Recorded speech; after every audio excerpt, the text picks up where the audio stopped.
What's up YouTube, Cheese here, and welcome to the Platinum Plays. This is a YouTube series where the public asks a question relating to Siege, strats, tips, and tricks, and then do my best to answer. If you have a question you'd like answered, please leave it in the comments below, or send me a Facebook or Twitter message. Okay, so today's question comes from JJ Silva, and it's a very thorough and long question. It's actually got 3 different questions in here. Very well thought out. Thank you so much for the comment, my guy. It's fantastic. But anyways, basically he's asking for anchoring tips and roaming tips. The proper entry, the second question on here, I'm going to put in a different video, so we'll cover that at another later date. But I'm going to cover anchoring and roaming in this one. So again, JJ, thank you for the question, and I hope you enjoy the video.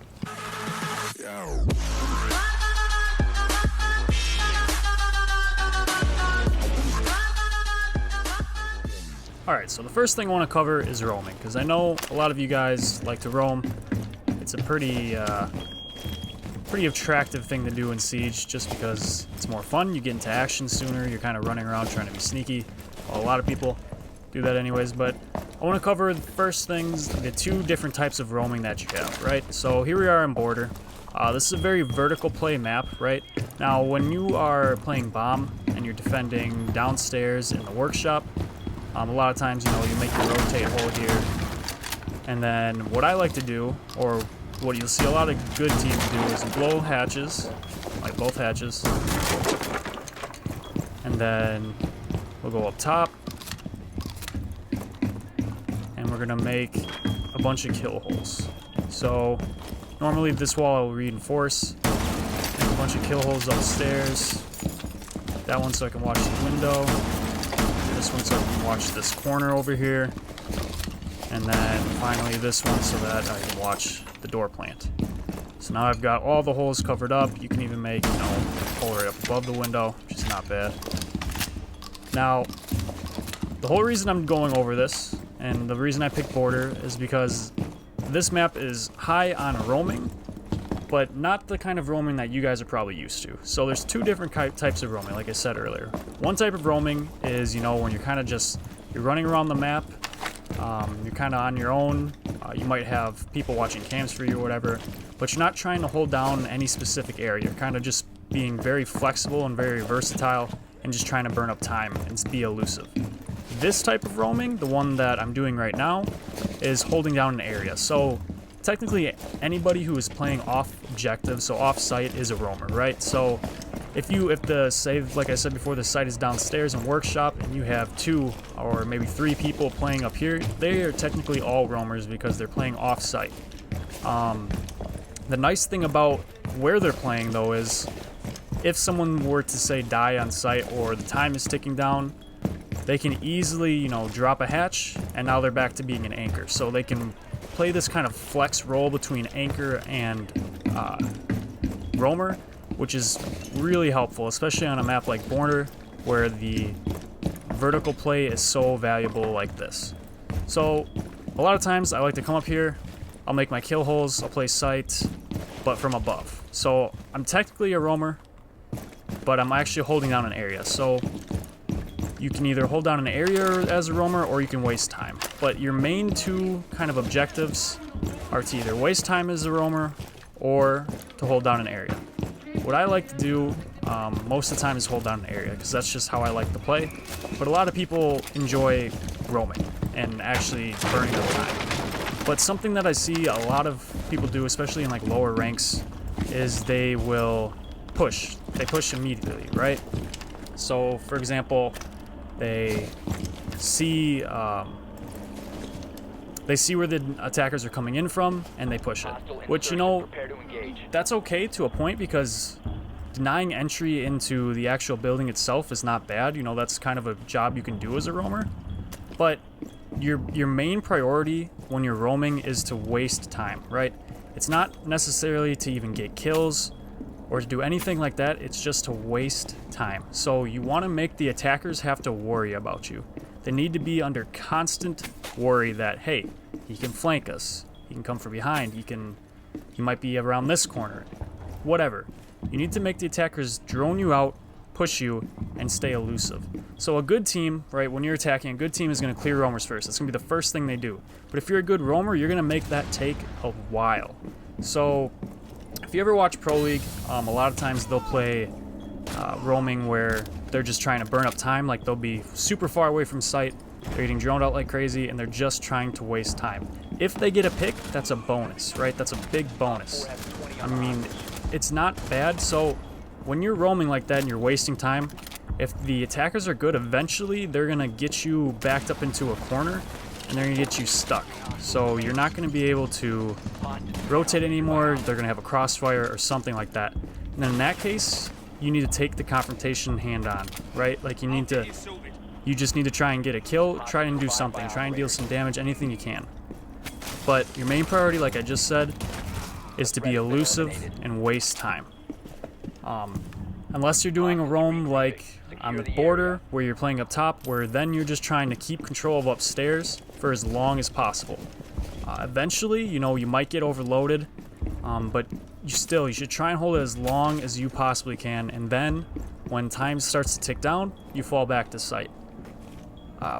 That's probably the two biggest tips that I can give for a lot of people for roaming, because I know a lot of times, you know, people just run around.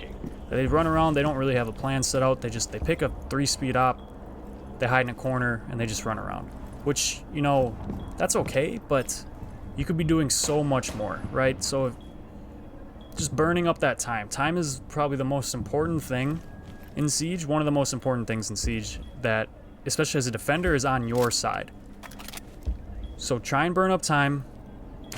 If you get kills, so if you get backed up to a corner, you have to take a fight. You have to take it. Like, you don't have a choice, go for it, you know? Try and get that pick. If you can't, at least you burned up time. That's your main priority.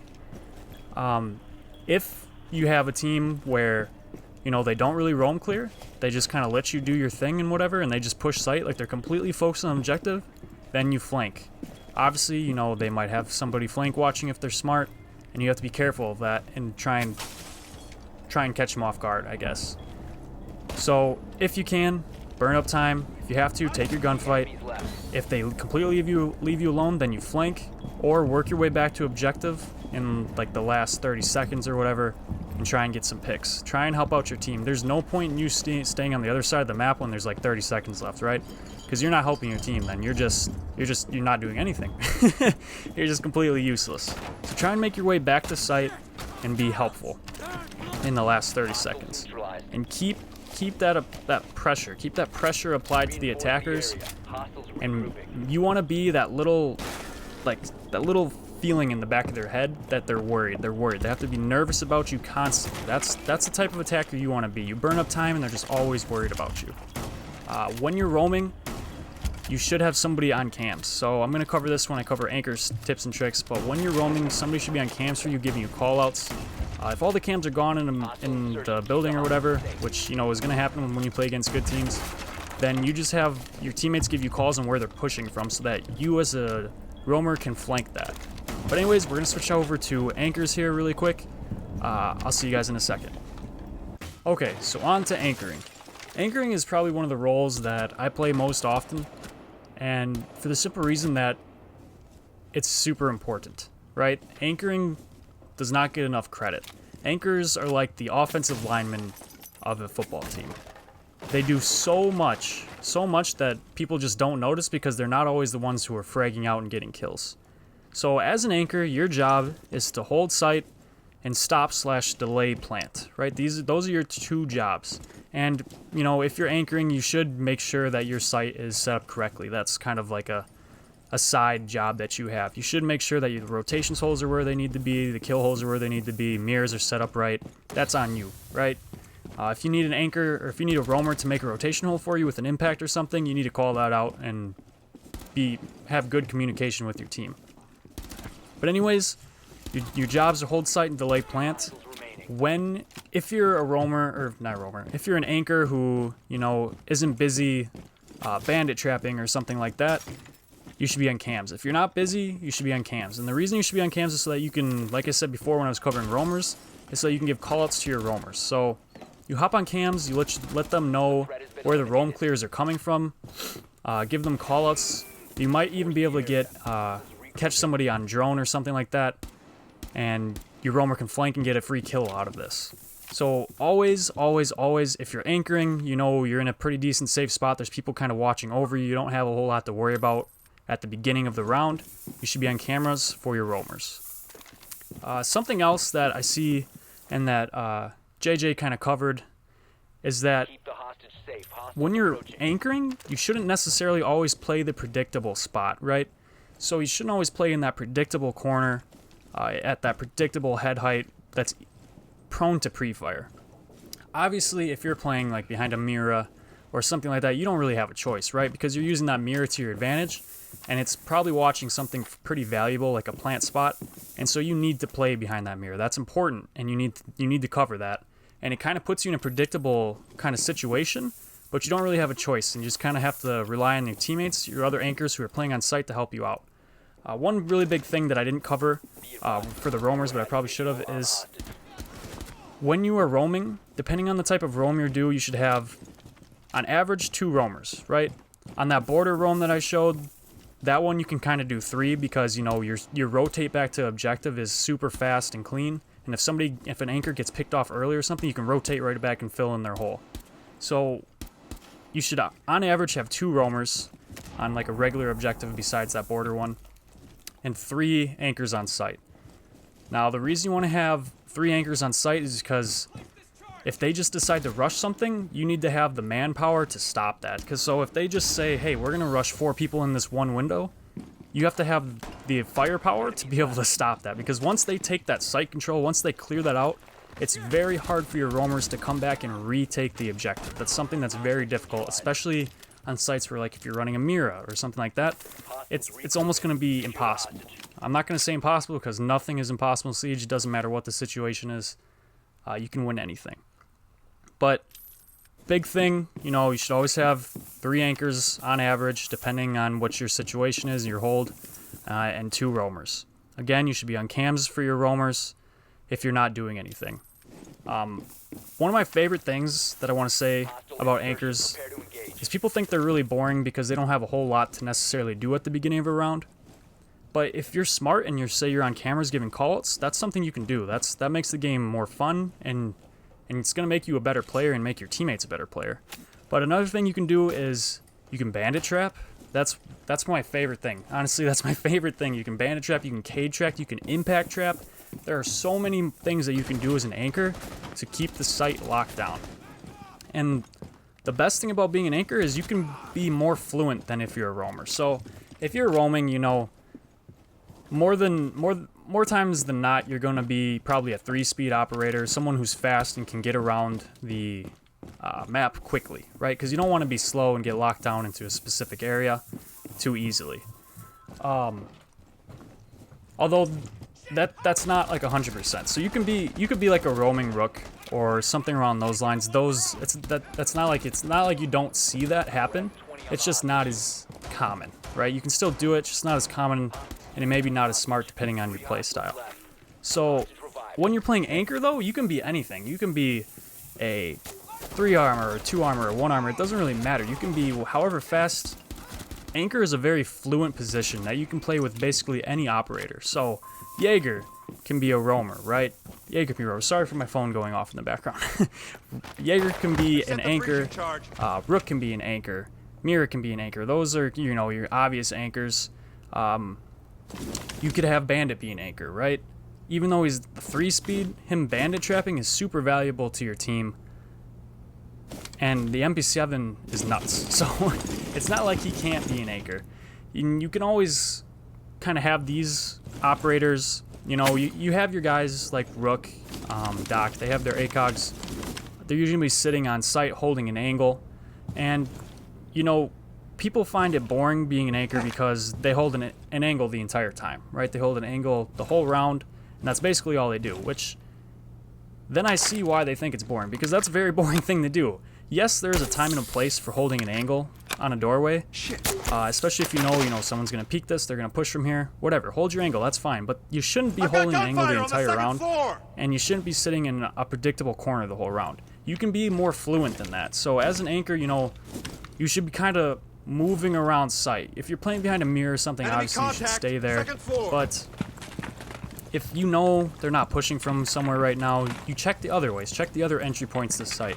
You should be constantly kind of rotating around your site, making sure that all your angles are covered, making sure that all your entry points are covered, making sure there's nothing that you're missing. But anyways, that's all I really have to say about anchors. I already covered the roamers. I'm just going to go over the jobs really quick to wrap this up. As a roamer, your job is to first waste time.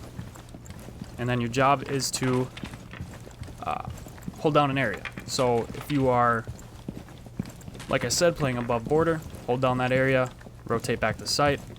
If you're running around kind of just trying to waste time or getting droned out, those are your two jobs. Getting a kill is a bonus. That shouldn't be your main focus, although it's very nice. You know, it's awesome to get that huge pick on like a banner or thermite or something. It shouldn't be your main focus. Anchor. Your job is to hold site and to stop/delay the plant. Alright, that is your main priority.